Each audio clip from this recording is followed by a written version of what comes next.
নমস্কাৰ। আজি ক'বলৈ ওলাইছোঁ এটা সঁচা ঘটনা, কিন্তু এই ঘটনাটো কোনো ধৰণৰ ভৌতিক ঘটনা নহয়। আজি ক'ব ওলাইছোঁ আপোনালোকৰ সন্মুখত সত্য আৰু অসত্যৰ মাজত পাৰ্থক্য, মিছা আৰু বেইছাৰ মাজত পাৰ্থক্য, ধনী আৰু দুখীয়াৰ মাজত পাৰ্থক্য, সুখ আৰু দুখৰ মাজত পাৰ্থক্য। কিন্তু এই ঘটনাটোৱে আপোনালোকক শেষলৈ যে বুজাই দিব এই পৃথিৱীখনত ন্যায় কৰোঁতা বা ন্যায় দিওঁতা একমাত্ৰ প্ৰভু, ভগৱানৰ বাহিৰে কোনো দিব নোৱাৰে। আৰু এই ঘটনাটো শুনাৰ পিছত আপোনালোকেও হয় সঁচা কথা, এনেকুৱা কিবা হৈছে আমাৰ গাঁৱত বা আমাৰ আশে পাশেও আমি দেখিব পাইছোঁ বা নিজৰ লাইফতো ৰিয়েলাইজ কৰিছোঁ। আজি এজন দুখীয়া খেতিয়কৰ ঘটনা এটা ক'ব ওলাইছোঁ, আৰু এটা সঁচা ঘটনা হয়।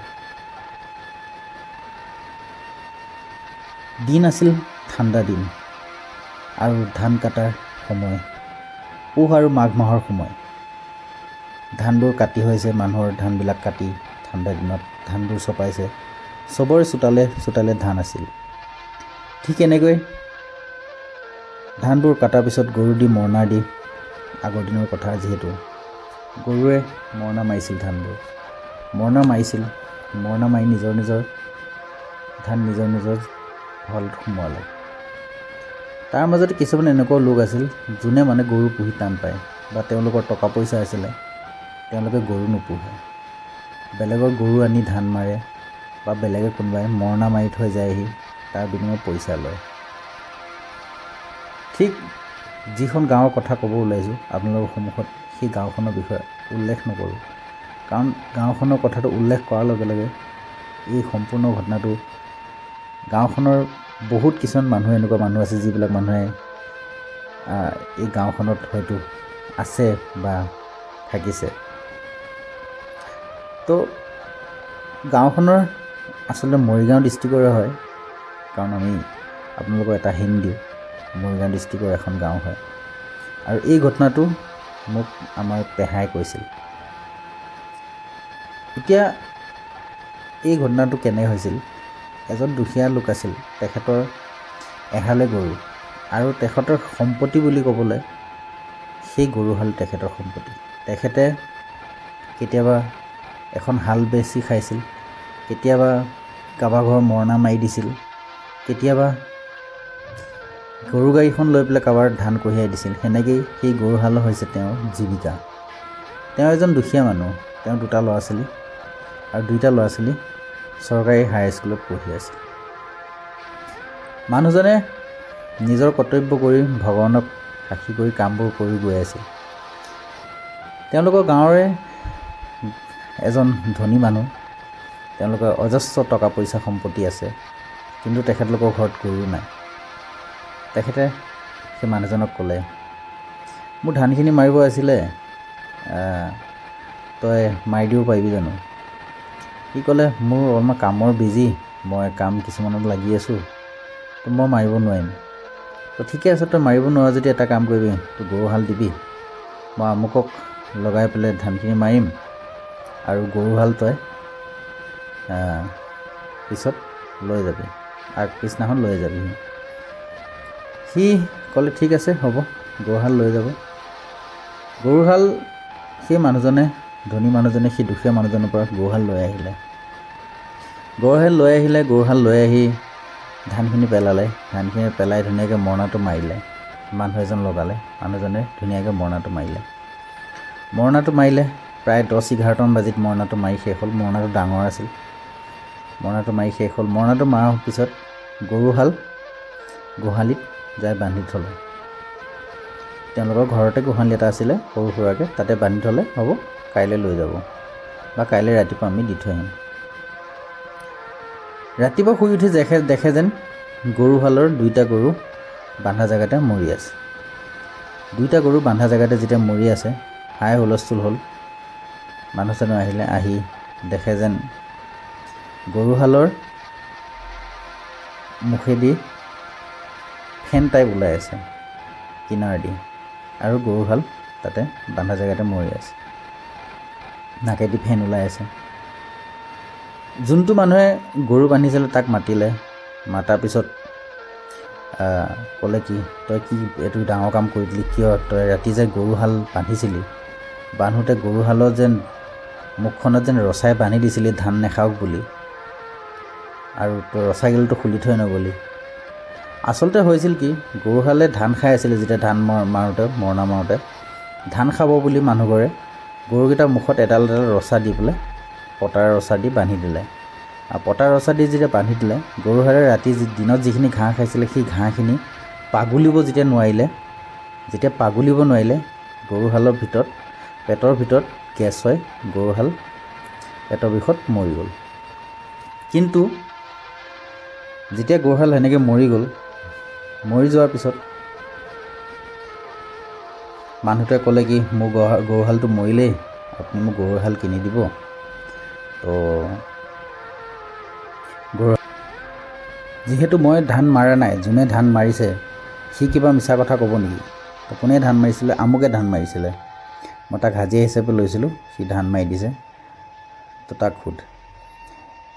সেই ধনী মানুহজনে সেই তাৰ ঘৰত যোনটো কাম কৰিছিলে তাক ক'লে কি মোৰ তোক কিমান পইচা লাগে, কি লাগে দি দিম খৰচা পাতি, তই তাৰ আগত ক'বি কি নাই মোৰ মুখত ৰচা বান্ধাই নাই, সেনেকৈ কৈ দিবি। সি ঠিক ক'লে হ'ব। তাক সুধিলে, মাতাৰ পিছত ক'লে কি নাই ৰচা চচা একো বান্ধা নাই, আমি গৰুকেইটা যেনেকৈ দিছোঁ তেনেকেই ধান চান মৰাৰ পিছত বান্ধি থৈছোঁ।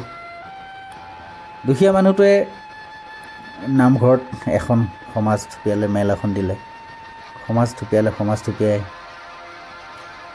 ৰাইজখনক ক'লে, ৰাইজ মই এটা দুখীয়া মানুহ, মোৰ খাবলৈ পিন্ধিবলৈ বৰ বেছি টকা পইচা নাই, মই চলাৰ এটা মাত্ৰ উপায় সেই গৰুহাল। কেতিয়াবা মই গৰুহালৰ হাল বেচোঁ, কেতিয়াবা কাৰোবাৰ মৰণা মাৰোঁ, কেতিয়াবা মই কাৰোবাৰ খেৰৰ গাড়ী টানো, ধানৰ গাড়ী টানি মই সেনেকৈ চলি থাকোঁ, মোৰ বেলেগ জীৱিকাৰ কোনো উপায় নাই। তো আপোনালোকে আশা কৰোঁ আপোনালোকে ন্যায় কৰিব। ডাঙৰ মানুহজনৰ হাতত টকা পইচা বহুত বেছি, সমাজৰ প্ৰতিটো মানুহে সেই মানুহটোৰ আগত একো কথা ক'ব নোৱাৰে, আৰু সেই মানুহটোক চবেই ভাল লগাব বিচাৰে, যাতে তেওঁৰ ঘৰত কিবা পাতিলে এই মানুহটোৱে ভাল এটা প্ৰেজেণ্ট আনে, তেওঁ জানো সদায় এই মানুহটোৰ কিবা এটা সহায় পায়। সমাজ বহিলে, নামঘৰত বহিলে, বাৰৱাৰিকৈ খেলখন আহিলে, বহিলে, চবে আলোচনা কৰিলে। দুখীয়া মানুহটো পেনে কোৱা মানুহ খুবেই কম, ধনী মানুহটো পেনে কোৱা মানুহ প্ৰায় 90% মানুহে ধনী মানুহ পেনে কোৱা মানুহ, আৰু 10% মানুহে মানে কওঁ নকওঁকৈ কৈছে।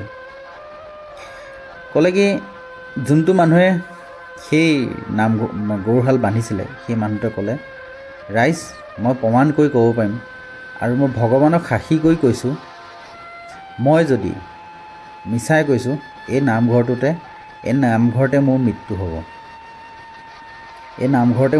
হ'ব, সেনেকৈ কৈ শপত খালে।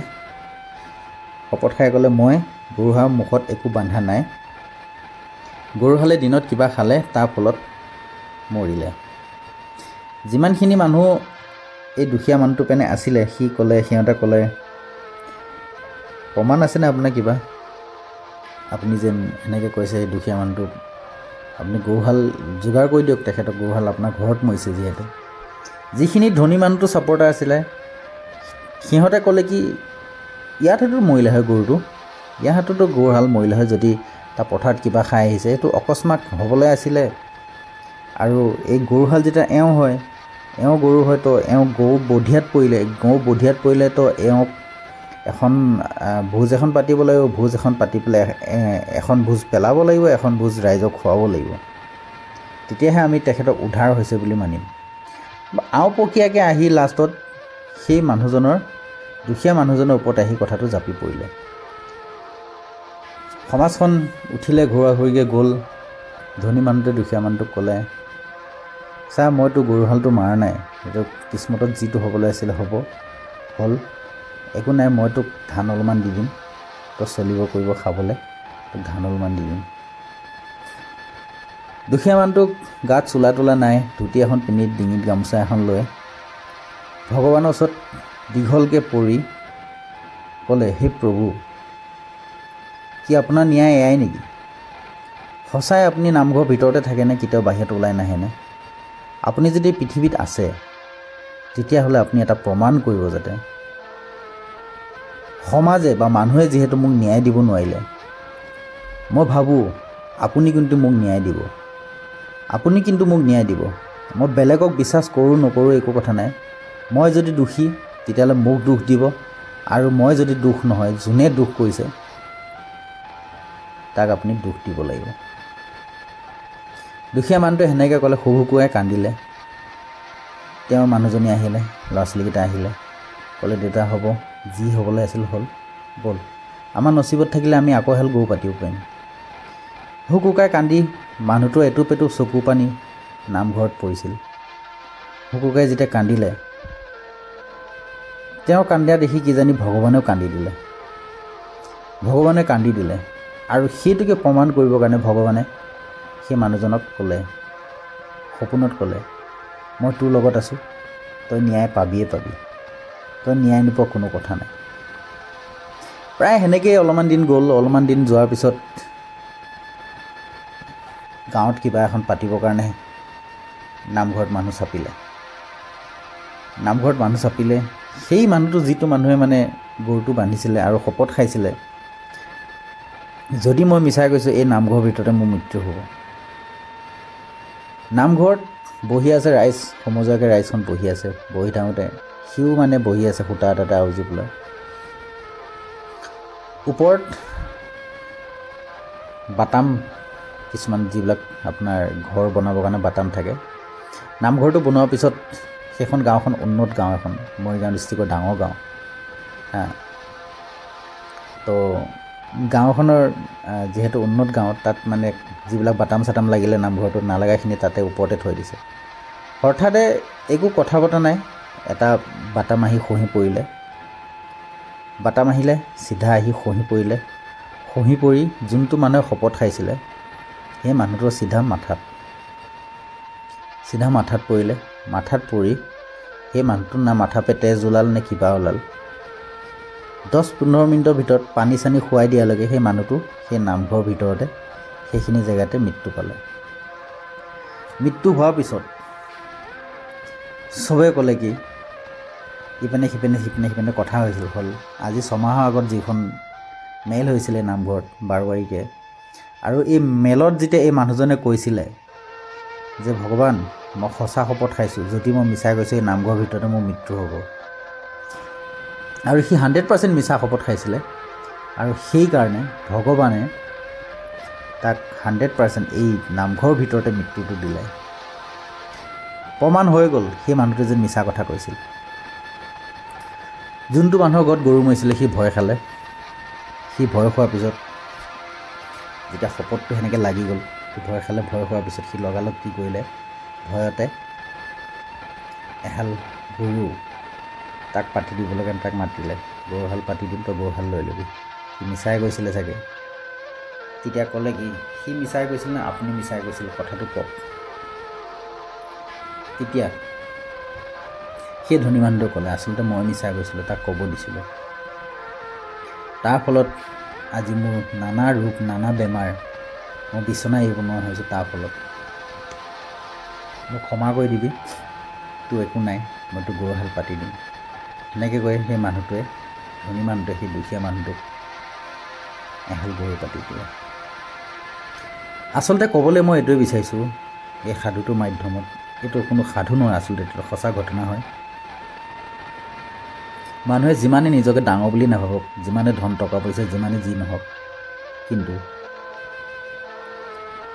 ভগৱানৰ ওচৰত আপোনাৰ 1 পইচা কথা নচলে।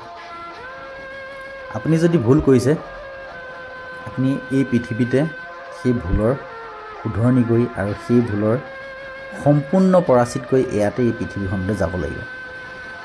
কোনোবাই ক'ব পাৰে ভগৱান নাই পৃথিৱীত, মিছা কথা হেন তেন, কিন্তু বহুত লোকে প্ৰমাণ পাইছে পৃথিৱীখনত ভগৱান আছে। ব্ৰহ্মাণ্ডত এনেকুৱা এটা গ্ৰহ যিটোত মানে ভগৱান বাস কৰে, সেই গ্ৰহটো হৈছে পৃথিৱী। হয়তো কোনোবাই যীশুৰ ৰূপত, কোনোবাই আল্লাহৰ ৰূপত, কোনোবাই কৃষ্ণৰ ৰূপত, কোনোবাই কিবা ৰূপত দেখিব পাৰে, কিন্তু হয় ভগৱান 100% আছে, আৰু ভগৱানে 100% ন্যায় কৰে। আশা কৰোঁ আপোনালোকে ঘটনাটো শুনি ভাল পালে আৰু মোৰ লগত লগ হৈ এনেকুৱা নানা ধৰণৰ ঘটনা আমি আলোচনা কৰিম বুলি কথা দিলোঁ। আগন্তুক সময়ত ভাল লাগিলে চেনেলটো আপোনালোকে ফ'ল' কৰি ল'ব। ধন্যবাদ।